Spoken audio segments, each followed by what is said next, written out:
What if the way you've been telling your life story reveals the secret to what is holding you back? Stories play an integral part in how we see not only ourselves, but the whole world. Stories are more than just an important part of communication. They also reveal hidden aspects of our inner talk, which can either support us or end up holding us back from the very things we want most in life, without us even realizing it. Join author, mindset coach, and award-winning singer-songwriter Carrie Rowan on her show, Look for the Good, every Monday at 5 a.m. and 5 p.m. when she shares nuggets of wisdom from her internationally best-selling book, Tell a New Story, 5 Simple Steps to Release Your Negative Stories and Bring Joy to Your Life. Carrie's powerful stories and compelling guests will empower you to change how you look at your own life while giving you some powerful tools and tips you can use every day to help you feel better and move yourself closer to the life you've been longing to live.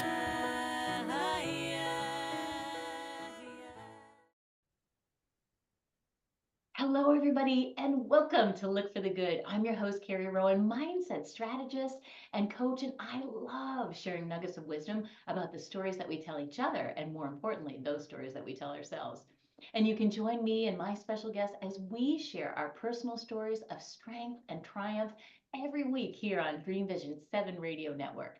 You can listen online in your mobile device or ask Alexa to play Dream Vision 7 Radio and evolve with us as we unite humankind with universal love.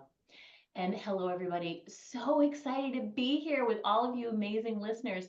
And I am so excited to say that I'm here with my friend Monica Tanner for the second time. She's coming back on the show because I think we laughed so much the first time. Hello, Monica. Hello, hello. I'm so excited to chat with you today, Carrie. This is going to be so fun. So fun. I'm so excited to have you on. You have so many exciting things to talk about. I love your projects and what you're doing. And it leads me to this thought. You guys know I love talking about stories. We dive into those stories. And there's one story that we all have. And I'm going to tie this one with the money story. The money story and the relationship story tend to be, well, it's filled with all kinds of emotions, isn't it, Monica? Oh, it sure is. So today we're going to dive into that relationship story, right? What is that for you? Do you have a negative relationship story? Do you have a positive one? Whatever it is, I bet you've got a bit of each in your whole repertoire of stories, right? So when we can dig in there, we can figure out, hey, wait a second. I think I might have a limiting belief inside my relationship story. Because when you can get in there and fix that, you can fix every relationship in your life. If you can focus on the relationship, I'm going to just go out on a limb here a little bit, the relationship with yourself, you and your higher self, because that's where all the answers are. And that's where I think we get really tripped up in this life because we're so busy asking this and our computers and everybody else around us. And what do you think about this? And our sister and our friends and blah, blah, blah, that we forget that we have all the answers, right? So learning how to really increase that relationship with you and your higher self will improve every relationship in your life. But we, without any further ado, I feel like we should have a drum roll because you are on the cusp of something really huge right now, Monica. So welcome. Can I read your bio? Because it's so, I love the way you wrote it here.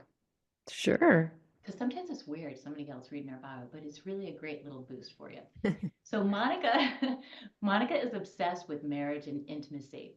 And she is married to a super hunky man and has 4 incredibly awesome kids. Her oldest is an adult and out of the house, and her youngest is in middle school. Wow, that's a really big range. So Monica's desire and purpose is to lower the divorce rate one couple at a time through her podcast, intimacy resources, and couples coaching. She's certified in relational life therapy as well as had some Gottman training. I think that you are certified in Gottman training as well since we last spoke. And she believes that couples can enjoy real and lasting change by learning better relational skills and dealing with the parts of themselves that don't want to use those skills at times. If you're ready to transform your relationship into a wildly satisfying, intimate friendship and passionate partnership, look no further because Monica is your girl. And we're going to talk a little bit more about that. Monica, tell everybody about your exciting news with your new book that you're in the middle of. Yeah, this is so fun because I've wanted to write a book for at least a decade, and I've just never, I don't know, felt like I had anything to say.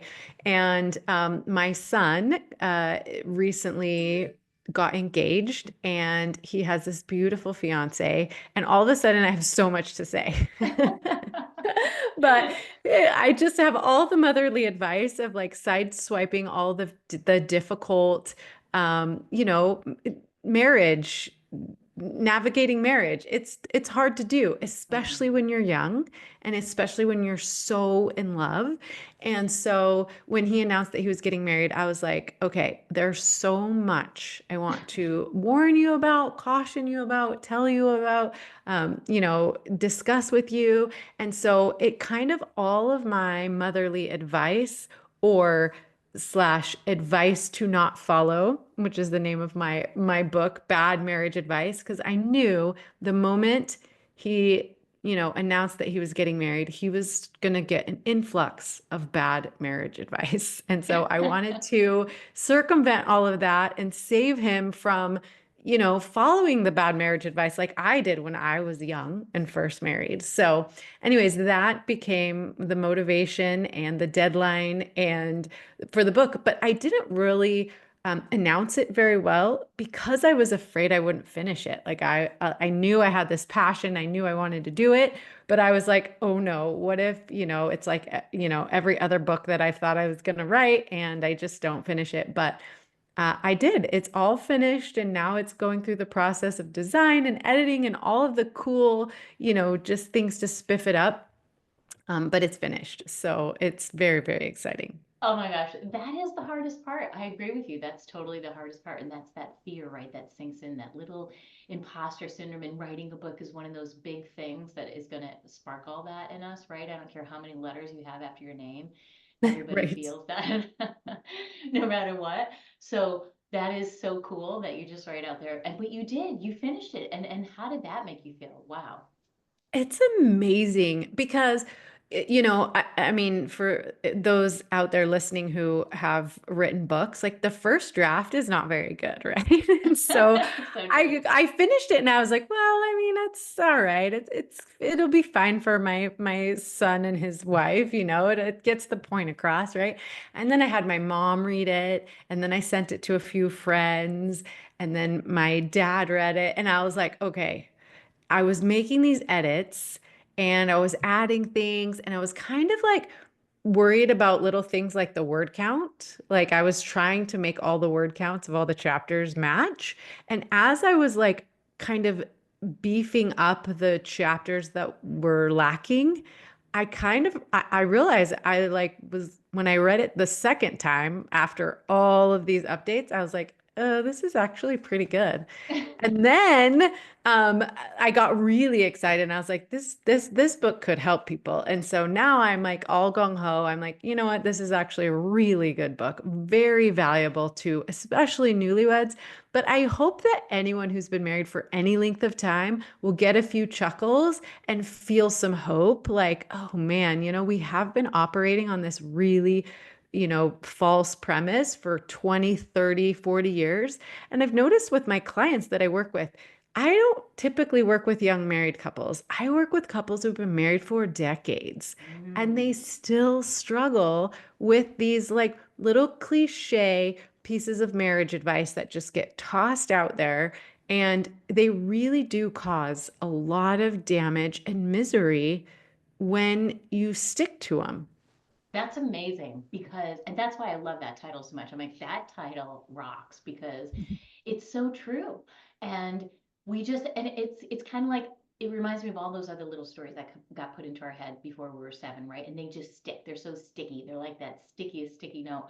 And they get lodged, and we start making up stories about all of that because it's a Mm. belief and it's just a thought that we keep thinking. That's all it is. We don't have to keep thinking it. And Yeah. I feel like that's super liberating. But to really identify what it is, I could probably name 10 right now that people have told me after being married for 28 years. Um, so yeah, I mean, let's dive. What do you think is the most absurd piece of advice that is just handed out all the time?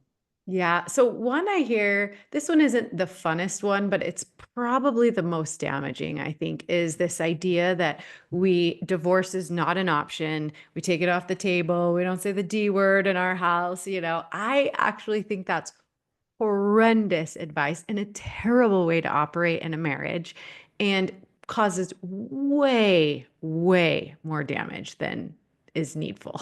Wow, just dive into that. Why do you think it's so, why? Because I've totally heard that one. Don't ever even say, whoever says it first is like, it's like it's some kind of game. Yeah, they just, yeah, like, I mean, I hear marriage experts say it all the time. Especially Christian marriage experts are like, we just don't even say the D word. It's off the table. It's not allowed. But think about that. First of all, it's a lie because you always have the option to get a divorce. So you're like operating on the premise of something that's untrue. Hmm. Secondly, what motivation are you going to have to work on your marriage, to better yourself, to make yourself more appealing, to serve your spouse if you feel stuck, like you can't get out, right? I mean, the reality is the ideal is let's create a relationship that we both want and choose to be in, and we know that that our partner chooses us. Like, Mm, I think the idea behind this ridiculous take divorce off the table is commitment, right? You want to create some commitment in the marriage. And so if you just say, well, divorce isn't an option, then you feel like you have a commitment. But imagine feel the difference between a marriage that you choose to be in versus a marriage that you're stuck in and have no choice around, right? Even it doesn't, make me feel safe or secure knowing that my husband is here because he has to be and he has no other options. I'd rather believe that he chooses me, warts and all, right? Like, I make lots of mistakes and so does he. But I know I say to myself, I choose you every day, even still, right? Like, yeah. even though you leave your socks on the ground or whatever, our biggest complaint is, like, I still choose to be here and work on this with you. And like still want to work on and create a relationship with you. So I don't tell this story in the book, but I actually have a client, and it's the husband who comes to see me on his own because his wife will not. She chooses not to. And Mm, why would she?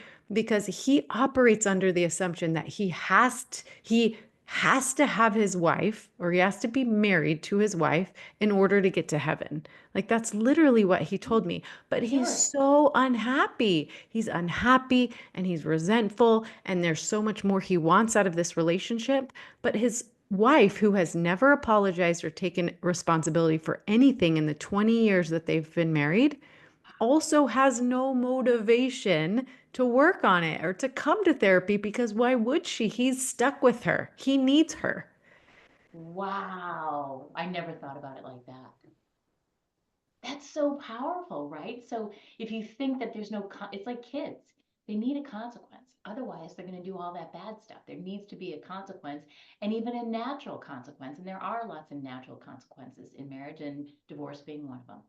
Right, exactly. Now, I'm not saying like wave it around like all the time willy-nilly, like I'm going to divorce you, but there needs to be boundaries. There needs to be limits set on the relationship. Adult love is not unconditional. Like, we have to be working for it. Yeah, and wanting it. I love that. I choose you because really, when you stop and say that to yourself, like, it's not about the kids and all this other stuff and everything's all intertwined, that can all be undone. But the bottom line is you don't want to be in a relationship where somebody wishes or was there by obligation. Obligation's really yucky. That's a great word. Yeah. That, I mean, the word obligation or feeling obligation messes up all the different intimacies, not just, whether or not you stay married, but, if your spouse feels obligated to be there, you're not having a good time in any of Yeah, the realms of intimacy. yeah, yeah, you're not having good sex. Let's just get to it Yeah. because Yeah. Let's just say it. because there's no way that's happening. If you're not feeling safe in that relationship or somebody's just there, oh, it changes everything, doesn't it? Hmm. And it's the ripple down effect because everybody in that family feels it, right? So Yeah. what do you do about that? You've got this bad marriage advice. Now what? Yeah. Well, I mean, I think, for me, I'm working with him to kind of unravel that belief. Where did that come from? It's a story. that obviously was handed down to him by, the religious culture and his family and things like that. But I mean, eventually he's going to have to say, hey, I want something better for our marriage. And if you're not willing to work on it and create it with me, then I'm going to have to make a decision that I'm not going to like, you're not going to like, but I won't stay here and be miserable with you if you're not willing to work to create something better with me. Yeah, I love the way you said that. Yeah, because it's like, you're taking ownership for it, right? You're not pointing the finger, the old I statements. But I'm will and that says you're willing because willingness, I feel like is the number one most important thing. Are you willing? Are Right. you willing to get And better? and by him saying, I want something better, not just for me, but for you as well. Like, I want to create something really special between the two of us, but I can't do it by myself. I Hmm. need your buy-in. Yeah, And so, I'm not saying that I have good choices, but I always have choices. And, one of them is to not stay here in a bad marriage. yeah, absolutely. And I really love how you said that's the motivation, right? Because then it gives her time to reflect and say, is this really what I want? And you start looking at it from all different angles. Then hopefully you're asking yourself those good questions. Is this what I want? How could this be different? What else am I not seeing here? Am I missing something? What else is possible here, right? And really adopting that curiosity mindset. Yeah, so good. And I love how you said that. It requires curiosity and creativity to Mhm. really create what you want to create. Yeah, because we get so stuck in the story about who they are, which people can change at any point in time. And that's just my story about you. It's not really your truth, right? It's just a story. And it's hard to do when you've been in a relationship for a long time, but when you can start to get curious and go, huh, so interesting, instead of that knee-jerk reaction. I wonder why they're doing that. I wonder why they're saying that, works great with the kids too. Yes, yes. I wonder why their behavior is so outrageous. Right, right, right, right. So I love that. I love that first one. What's another one that you think, like, that you told your son and his fiance that you think is like right there in the forefront of so important?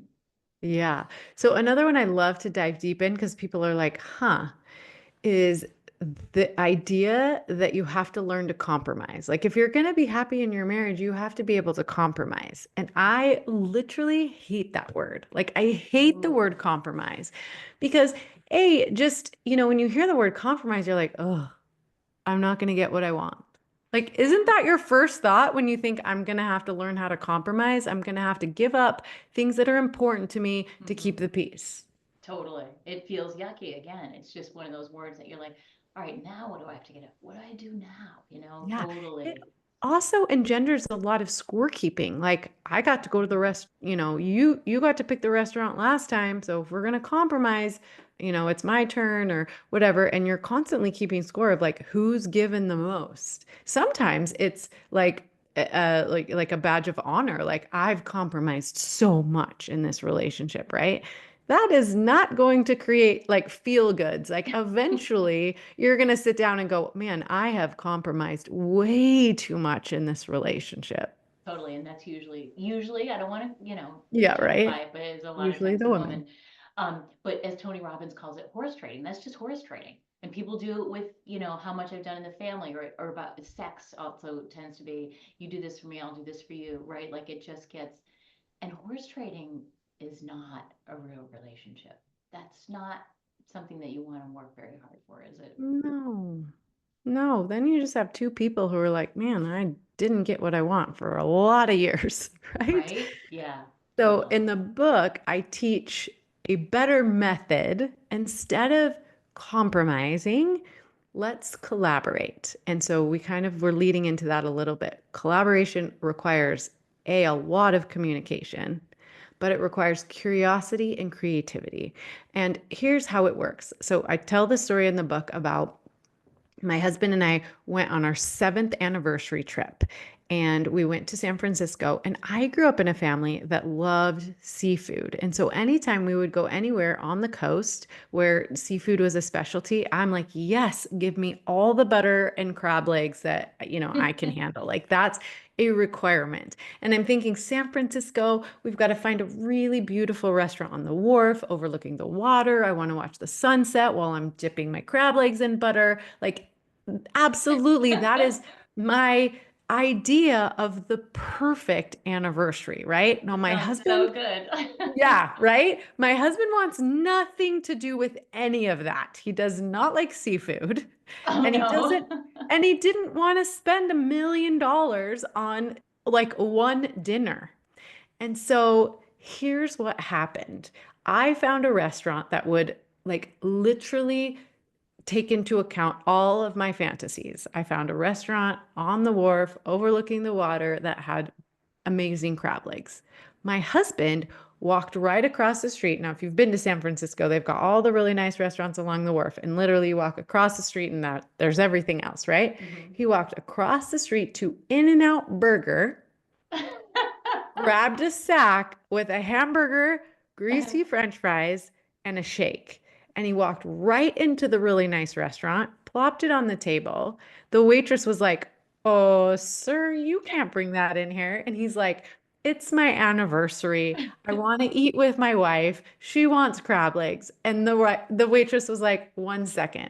Came back, put the hamburger and fries on a plate, brought a fancy glass from the bar, poured his milkshake into it, and we sat there and enjoyed an incredible meal together. Now, Mhm. guess what? I got everything that was important to me, and so did my husband. We collaborated, right? Now, that's like a silly little example, but when you're talking about education, when you're talking about sex, when you're talking about money, when you're talking about the big things, it's important to get curious about yourself and your spouse. What are the things that I do not want to give up? Why are these things so important to me? Why do I feel strongly about this aspect of what we're talking about? And then I want to get really curious about my partner. What are his stories about this? What are his biggest values here? Why does he feel so strongly about what he feels strongly about? And then we want to get creative, and we want to put it together to create a scenario that is better than either one of us could have ever come up with on our own. And the reality is when you take all of these things into account, there are countless, numerous, like endless possibilities of how you can create that scenario, right? We could have, the way the restaurant situation worked out was awesome for us, but he could have eaten his In-N-Out and then come to the restaurant and just sat with me. Like we could have done it that way. We could have gone to my restaurant for crab legs and then found a restaurant where he wanted to eat for dessert. There's numerous ways where we can take into account his values and my values and put it together to create something awesome. But we have to be willing to get curious. We have to be willing to communicate vulnerably. And then Mhm. we have to be willing to say, okay, like, how can we make this the best possible scenario for both of us? How lucky are we that we get two perspectives, two opinions, two preferences, two experiences to draw from, right? I think what happens is we're like, oh, I gotta, like, I Mhm. know she's not gonna want to do it my way. I know, like, I'm gonna have to give up this or that or whatever. And we just kind of start to like discount our partner when Totally. instead we can like honor them and be like, okay, how cool is it that she thinks about it differently than I do? How cool Exactly. is it that she's experienced other things that I haven't and sees things that I don't see? And so now we can take like the best of her stuff and the best of my stuff and make the best decision for both of us. I love that. Don't go anywhere. I know everybody's hanging on your last word here, Monica. We'll be right back with Look for the Good. Hello, everybody. Welcome back to Look for the Good. I'm here with Monica Tanner with this incredible, captivating conversation. I love everything you said about the four C's, really, right? And how you can really get in there. And the possibilities become endless when you get curious about your partner, who you might have known for 28 years, but it doesn't matter. We're constantly changing and evolving. And one of the things you said I wanted to just touch on, because I feel like there's a little piece of bad marriage advice that we've all been handed about this. Oh, when somebody has different values, that's going to be a real problem. You're going to have different values. You're going to bump up against those all the time. So you just said something that was so beautiful, the way that you painted that scenario of honoring different values. Let's dive into that a little bit. Yeah, and here's where I get a lot of couples in to see me is when one is changing their beliefs about something super foundational, like religion or education or their job, right? Mm-hmm. So all of a sudden, couples are like, well, they've changed. They're no longer the person I married. Guess what? You're not even the same person as you were yesterday, right? Right. Like all of the stimuluses that you're getting all times. Like after this conversation with Carrie, I'm going to be a totally different person. Like I'm going to have broader perspectives and new ideas. And that's what I love about communicating with people, right? And so Mm-hmm. people get real like freaked out about, oh, my partner's not the same as when we got married. Like I feel ripped off a little bit. Like, all of a sudden they don't believe what I believe about how to raise the kids or where to take them to church or like all of these things, right? But that's the beauty of you get now to get curious about their experience and you have the opportunity to collaborate now. Like now Mm-hmm. we have two different ideas about religion. So that would scare a lot of people. Or you can look at it, we have two different, Mm-hmm. like forged in the fire ideas about religion that we can show our kids. Like my husband and I came from extremely different religious backgrounds. And while we had the same values when we got married, we've both changed so much. And I look at my kids now becoming adults, and I think this is so great. We've handed them two very different perspectives. They've had a lot of interaction with my family that believes one way and his family that believes another way. And they're so tolerant and they're so understanding and they are so loving. And that makes them well-rounded. It makes them like sincerely love all kinds of people and try to understand where people are coming from. I can't imagine if my husband and I were both super staunch in just one way of thinking. And I've heard stories from lots of people who grew up in those families where there's only one way to do it. There's one Mm-hmm. right way and that's it. Mm-hmm. And then they go out into the world and see all these different perspectives and they're thrown off kilter because they're like, no, wait, I only learned one way. And Yeah. so when you think about bringing together two different perspectives, don't be afraid of it. Like embrace it, get excited about it. Like, wow, this is opening my perspective and it could have only happened when we take into account two different ones, right? Yeah, I love that. And you're appreciating it. It gives you one more thing to appreciate about them.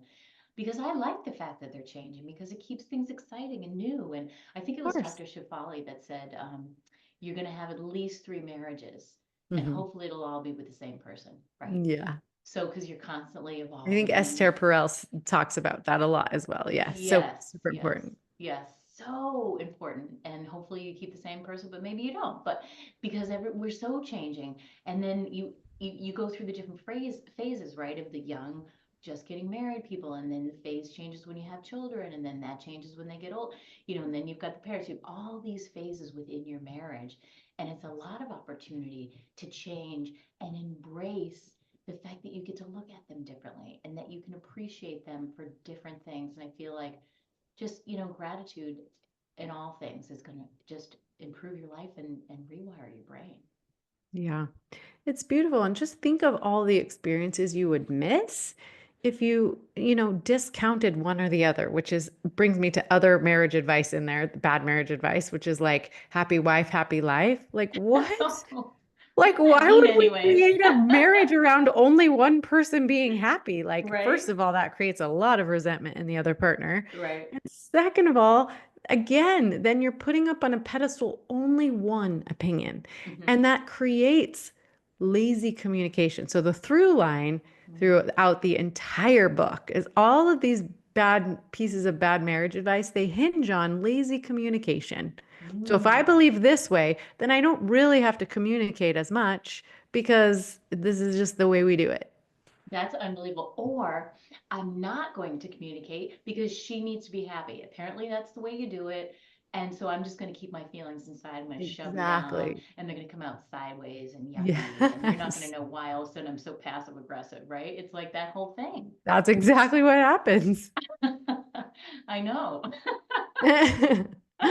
And so it's like, yeah, why not just practice that communication? And I feel like it, that gets tossed around, good communication in marriage, but what does that mean exactly, right? Like, so I love what you said. Tell us a little more about lazy communication.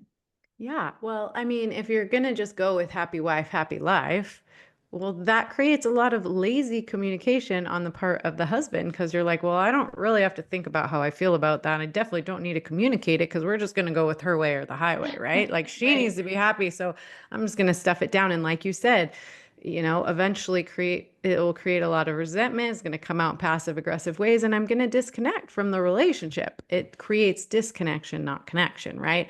But Yeah. there's also, lazy communication in the idea of don't sweat the small stuff. What?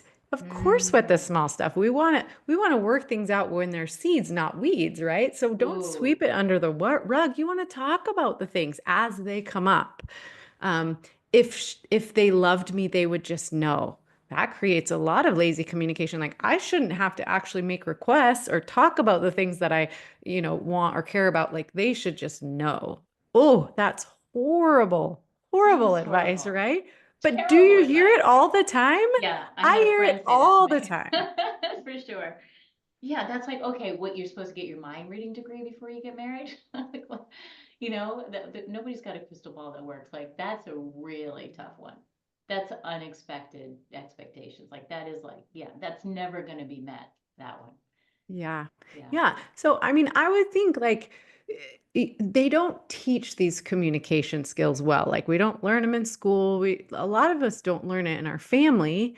And so it- marriage can be incredible, but you have to be willing to learn the skill set of it, which mostly centers around communication. I think about every couple that's ever walked into my office and I always ask them, how can I be most helpful to you, or what is your wish for our time together?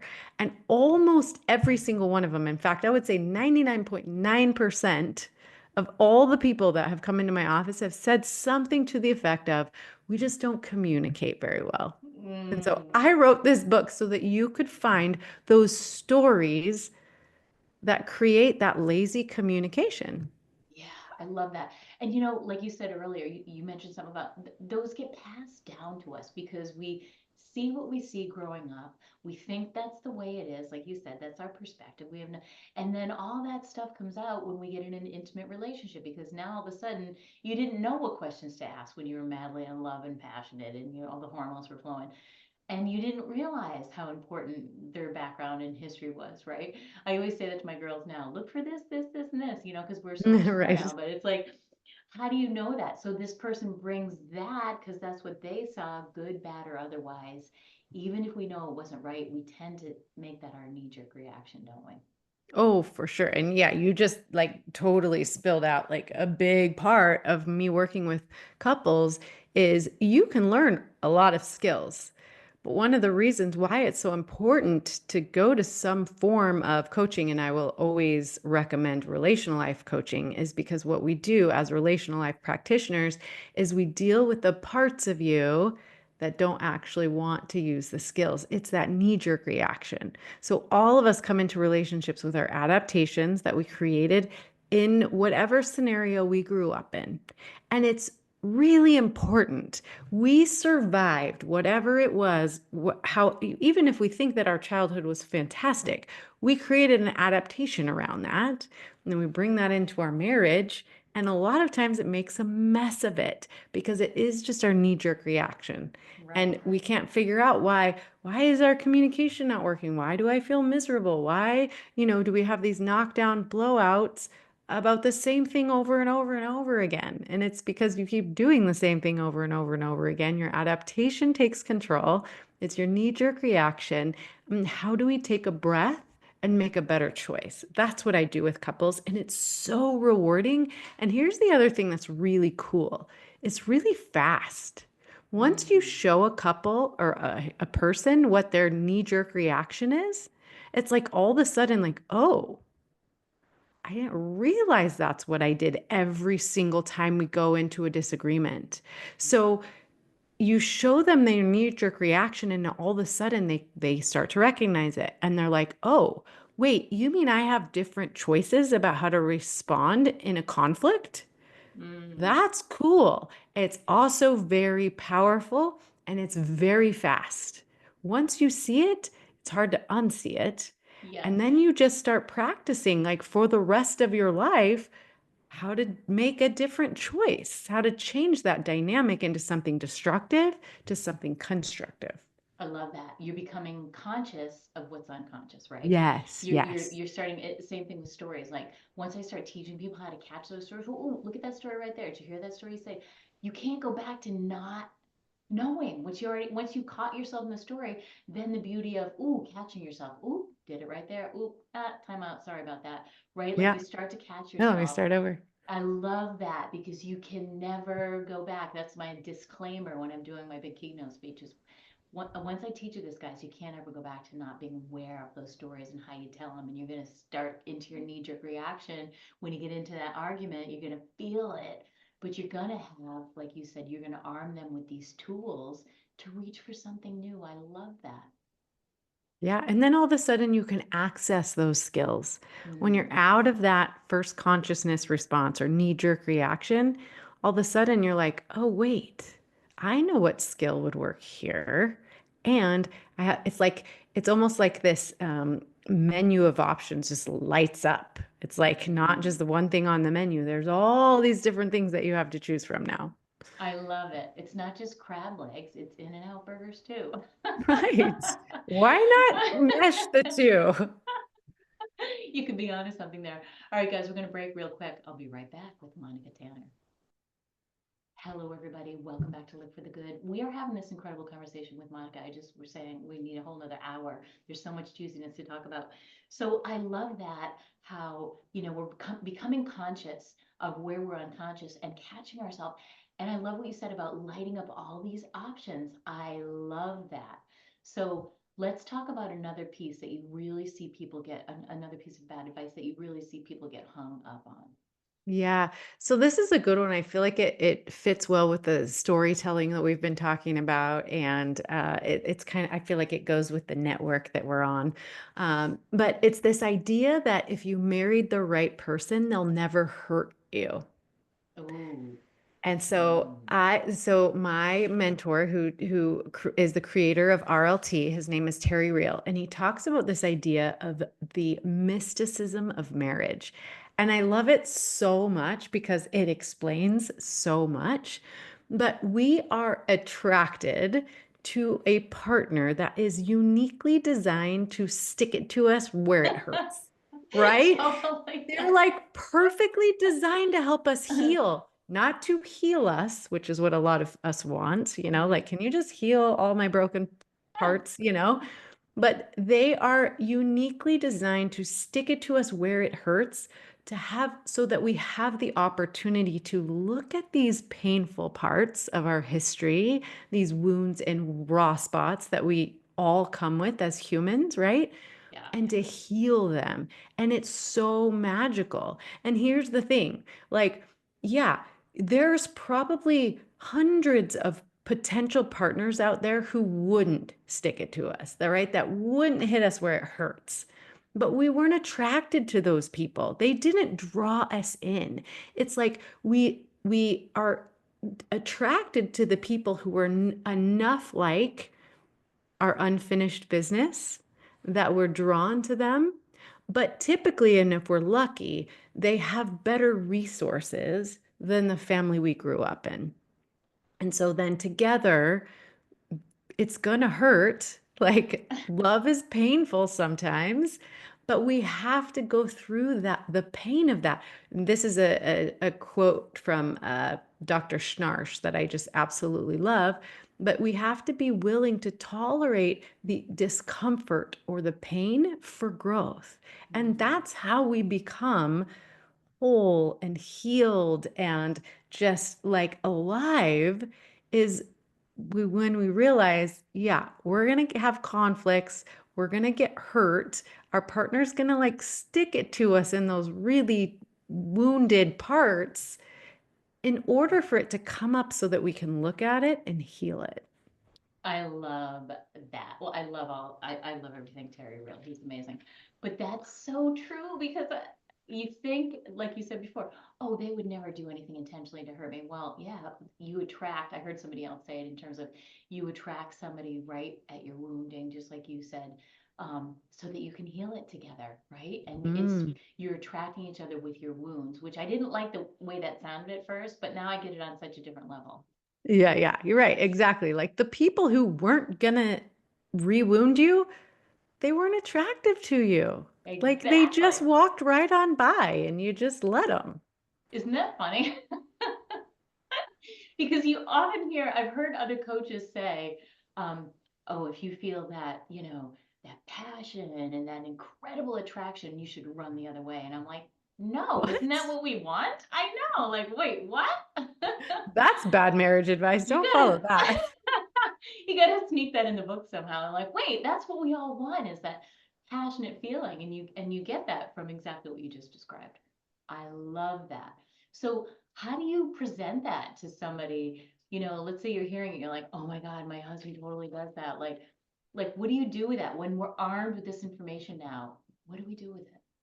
Well, I always say, coaching is awesome because you can't see the label from the inside of the bottle, right? You can't see the dynamic that's happening, but typically it's the dynamic that you get into that's painful, right? It's Yeah. like I pursue and they withdraw, or, I Yes. nag and they, amp up or whatever. Like whatever that dynamic, that unique dynamic that is between the two of you, it's very hard to see. But what that is your first consciousness or knee jerk reaction and their first consciousness and knee jerk reaction. And so you go around and around in the same old pattern that's painful until somebody shows it to you, right? And so Yeah. the thing about coaching is it's not like we're the experts and we know all, be all, but we just have a perspective that you don't. So, when a couple comes to me and they're like, here's how this old thing goes, and here's what we do every single time,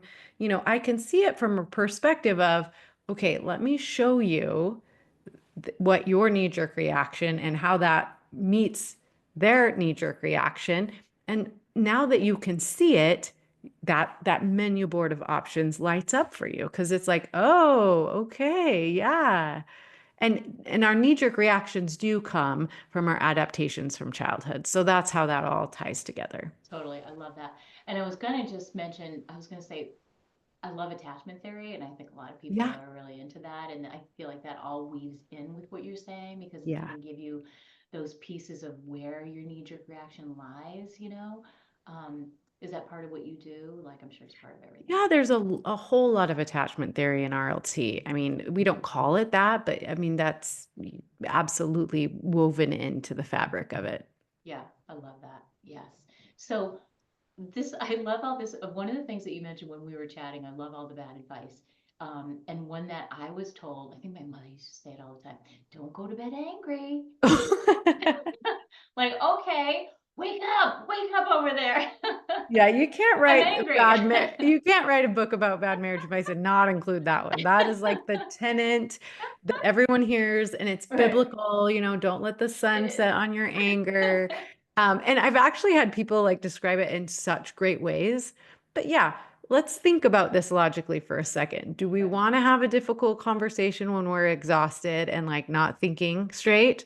Or do we want to put a little space there, get some sleep, and try a new perspective in the morning, right? And so I remember, of course, I was given that bad marriage advice. And of course, I listened to it because I was like, well, I got a good marriage, and that means I can't go to bed angry, right? But here's the thing, my husband and I would get into arguments right before bed because we were so tired.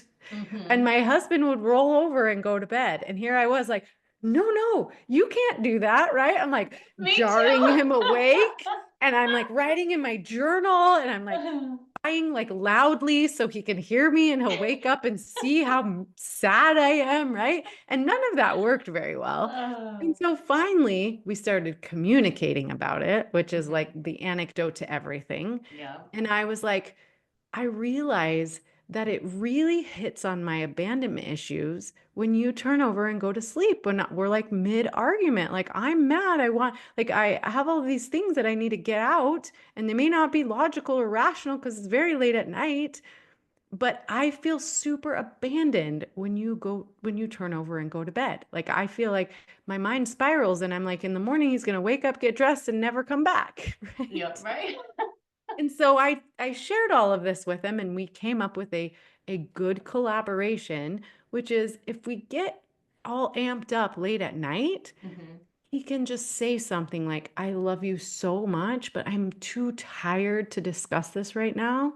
Mm. Let me get some sleep and we'll talk about it in the morning. And then the trick is to actually talk about it in the morning.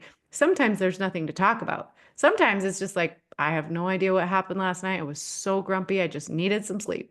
And both of you got it. So you can both be like awake and refreshed and back in love. But maybe there is something, a little like, yeah, like you said some really mean things and that really hurt my feelings. And they go, oh my goodness, I was exhausted. That's not an excuse, but I'm so sorry. And I, recognize how that hurt you. Thanks for letting me know. And it's a quick discussion in the morning. I love instead of that long drawn out thing that would have gone on until 1 o'clock, then you would have been even more exhausted the next day and still not gotten anywhere. But isn't that so funny? I had that one tucked away too, and I would do exactly the same thing that he said. And then I would try the crying loudly, and of course that doesn't work, and I'm so hurt, and they're sound asleep. Like, I how know. did you They're leave like, me? don't even care. And then there's the whole, you don't care about me. I mean, it's horrible. Like, I don't know. That advice is the absolute worst. And it Yeah. just makes me laugh now because I'm like, who actually listens to that? Right? It's like some old wise tale, right? They're just they're stuck wise in my head and in your head. It's everywhere. So I feel like you got to get in there and just get a piece of paper and just start write them all down. All the things that you've ever heard about marriage, ever, a And relationship. then question them. Yes. And then make a column and write the exact opposite, because that's probably more true than the other thing. Right. Or actually, I've never thought of this until you just said this. This is awesome. Yeah. To do this on your own, make a list of all the advice that you got when you first got married, and then ask yourself, does this engender more communication or less? And that's how you'll know if it's good advice or bad. I love that. I love that. And have your partner write down all the marriage advice they've ever heard, because that's what's stuck in their head. And then you go in already knowing, already armed with some of that stuff that you can just start checking off your list instead of, the tried and true method like we had when we were first married for all those years Just and try just it until you hate each other, and then you'll know. yeah, and you don't want to go there, right? It's like, I love that. I think that's a really great exercise. And I would take it a step further and say, and then do some tapping on it, like, is this really true? Let's get rid of this. Let's get this out of our system. Um, and we're just going to have to wrap up, but I love all of this. I love, just really creating it, collaborating together. And really, when you do that and when your communication is high, what you're really doing is you're learning how to co-regulate each other, which is going to spin out and create this ripple effect with everybody in your family, immediate and beyond. Beautiful thing. So good. Beautiful thing.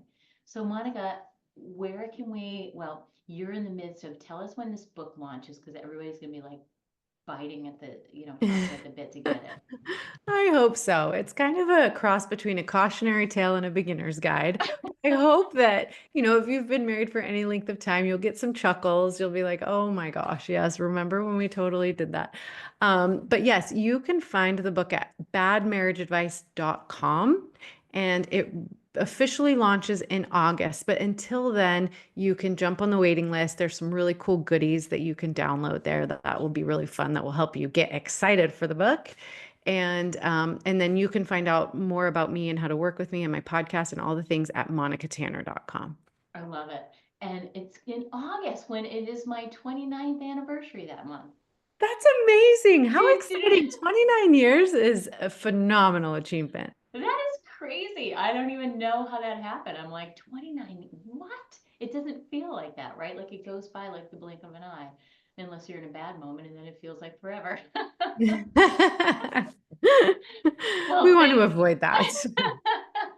But that is truly, truly, I love all this. I love the title of your book. I love the content, and people are going to get so much of it. So thank you so much for coming on and sharing with us about that today. And I just love laughing with you. So we'll have to come on as we get closer to the book launch and talk about some more stuff in there and how people can get creative. Yeah. Well, thank you so much for having me. I always enjoy my time with you. I loved having you on, Monica. Thank you, my friend. And remember, everybody listening, it is never too late to live your best story. Be well.